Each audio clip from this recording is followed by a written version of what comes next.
Good evening everyone! Ito po, dahil gusto ng asawa ko ng crabs, yung maliliit na merong arena, ipagluluto ko po siya. Ito po, ayan. Tinimplahan ko na po yan ng arena na merong paminta, asin. Depende po sa inyo kung paano yung pagkatimpla. Ayan.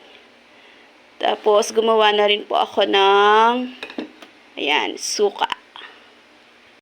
Guys, eto, luto na yung crabs na pinakita ko kanina. Eto, yan. Perfect.